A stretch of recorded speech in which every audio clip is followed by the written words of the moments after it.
I've got specimens from all mammalian species except one, a proper human. 아이슬란드의 수도 레이캬비크에는 무척이나 독특한 박물관이 하나 있습니다. 포유류의 페니스를 전시하고 있는 성기 박물관이죠. 이곳에는 무려 200개 이상의 페니스가 전시되어 있습니다. 여기에 전시되어 있는 페니스는 모두 박물관 관장인 시기의 소장품입니다. 그가 페니스 수집을 시작한 건 중학교 선생님으로 일하던 33살 때부터인데요. 짓궂은 친구가 소 페니스를 선물해 준 적이 있는데 그걸 계기로 그의 독특한 취미가 시작됐다고 합니다. So this was what started everything. 하지만 페니스를 수집하기 위해 일부러 동물을 사냥한 적은 한 번도 없습니다. 그의 소장품들은 전부 동물의 사체에서 적출한 것입니다.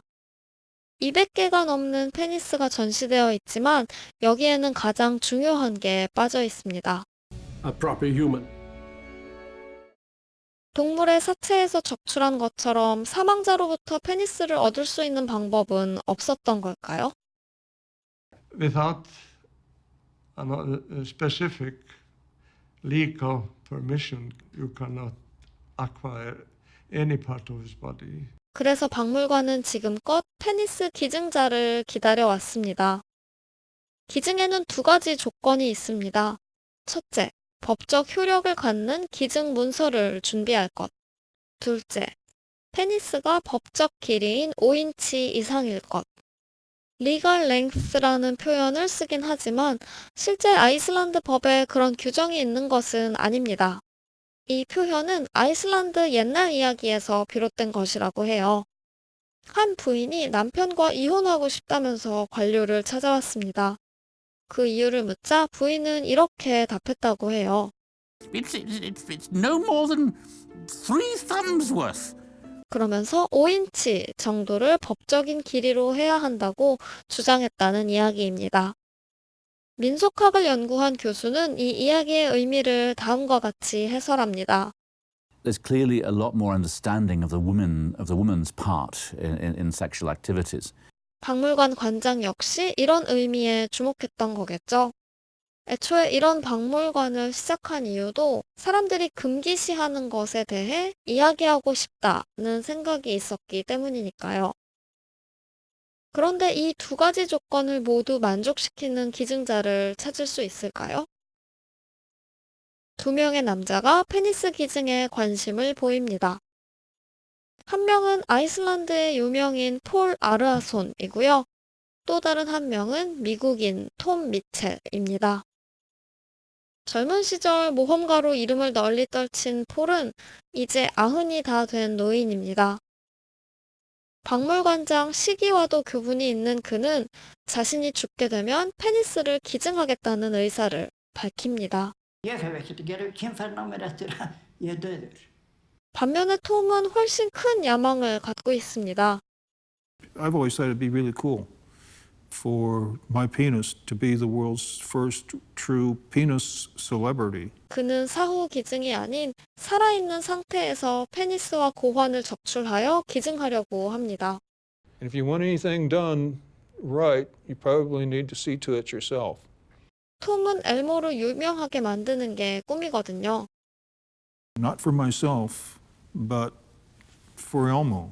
엘모가 누구냐고요? 톰의 페니스에 붙여진 애칭입니다. 네, 톰의 페니스는 무려 이름도 갖고 있습니다. Of course, I would prefer it to be from the Icelander, Mr. Arason. 시기는 가급적 아이슬란드인의 페니스를 원합니다. 다른 모든 수집품이 아이슬란드에서 수집된 것이기도 하고 본인이 아이슬란드 사람이니까 어떻게 보면 당연한 소망이겠죠. 하지만 폴은 사후 기증을 전제로 한 것이기 때문에 언제 기증받을 수 있을지 예상하기 다소 어렵습니다. 게다가 노화에 따라 페니스의 크기가 작아지기 때문에 기증의 두 번째 조건인 5인치를 넘지 못하게 될 수도 있거든요. 그래서 조건만 두고 보자면 폴보다는 톰이 더 유력한 기증자입니다.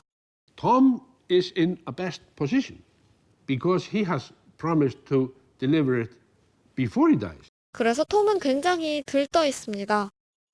미국인으로서의 자부심을 지키기 위해 페니스에 성조기 문신을 했고요.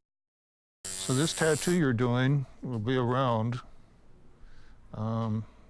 theoretically, for thousands of years. 보관함의 디자인도 직접 했습니다.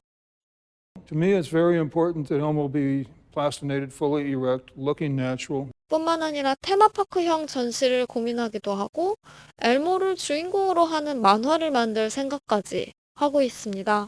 He's been detached. He's off to conquer evil, to see the world. 톰은 하루에도 몇 번씩 시기에게 장문의 메일을 보내고 다양한 코스프레를 한 엘모의 사진을 보냅니다. 이 정도 열정은 웬만한 제정신으로는 감당하기 어려울 것 같네요. Was driving me crazy, you know. I was having 2 or 3 emails a day. What can I do? Encourage him. I'm not letting him getting too close. 하지만 톰이 이런 결정을 하게 된 배경에는 다소 마음 아픈 사정이 있다고 합니다. I'm so vulnerable to women. It's so easy for them to take advantage of me. Just wanting some freedom and to make a success out of my remaining years in life. I really think that I need to do something completely different than what I have done. 그런데 그 사정 이야기를 다 들어도 엄청난 괴짜인 건 일단 확실한 것 같네요. 폴의 페니스가 점점 작아지고 있다는 슬픈 소식과 열정적인 톰을 상대하면서 피곤함을 느낀 시기는 결국 자신의 사후에 페니스를 기증하겠다는 서류를 작성합니다. 그 후로 5개월 뒤 폴의 사망 소식이 전해집니다. 생전에 써둔 서류에 따라 폴의 페니스와 고환은 적출되었습니다. 다행히 법적 길이도 넘은 것 같네요. 5 inches legal length. 폴의 페니스로 표본을 만든 뒤 시기는 톰과 전화 통화를 합니다. 1호 기증자가 결정됐다는 소식에 톰은 무척 시무룩해합니다. Okay, so you got Mr. Arison's donation? Yep. Okay, is it just his penis or testicles No, too? testicles and scrotum and everything, yes. 하지만 엘모를 위해 포기하지 않겠다고 다짐하죠. And there are still ways that Elmo can be the most famous penis in the world. 엄청난 괴짜인 건 확실한 것 같습니다. 저에게는 참 놀라움의 연속인 다큐멘터리였습니다. 취미로 페니스를 수집하는 사람이 있다는 거에서 일단 놀랐고 그걸로 무려 박물관을 만들었다는 거에 다시 놀랐는데요. 자신의 페니스를 적출해서 기증하고 싶어하는 사람이 있다는 거에 가장 많이 놀랐습니다. 정말 알다가도 모를 게 사람인 것 같아요. 그래서 너무나도 다양한 사람이 살고 있구나 하는 걸 느꼈습니다. 재밌게 보셨나요? 오늘은 여기서 마치겠습니다.